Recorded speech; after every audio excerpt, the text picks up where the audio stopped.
ilaw ang lamig ko. Bakit ilaw? Yun, nagbawas ng preyon. Kaya gagawin natin dito general aircon service. Una, niligtas muna namin sa labas. Wala kami makita na leak.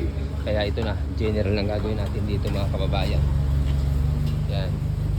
Kaya tandaan nyo mabuti, pag umina ang lamig, huwag ugaliin na magpapakarga ng preyon.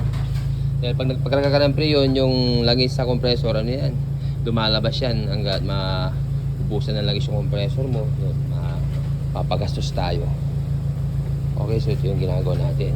General. Tapos ito, ligtas natin tong condenser. Ayan, pag-sensor na pala natin, ligtas muna. Tapos yung evaporator. Pero malangis yung evaporator. Okay. Malis natin. Yung sa compressor yan boss, ayun o. Dami o. Ano yan, nagbabara? Oo, bumarado na yun. Tapos yun na, kumalat na yung langis kahit yung ginawa natin. Oo.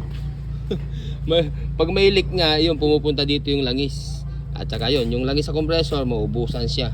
Kaya hindi solusyon yung magpapakarga ng preyon. Okay, imagine mo yung langis na yan, oh. Ano ang papalitan dyan? Hindi, ano muna natin. Ito, expansion valve. Tapos electric muna natin. Makikita natin kung saan yung leak niya. Okay.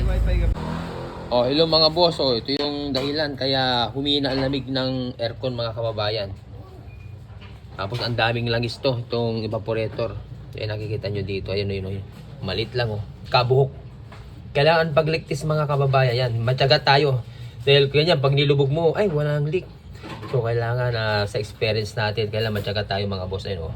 Lalo na pag preyon na yan. Pag preyon, ayun, oh. Tingnan nyo mabuti. Para mas maganda yung to see is to believe. Okay? Boss, nakita na boss. Okay na? Maliwanag ka boss? Okay. Ayan, yung ebidensya. Hindi yung nagpapalit tayo, hindi sila. So, dito pinapaliwanag natin mabuti. Pinapakita natin sa customer natin yan.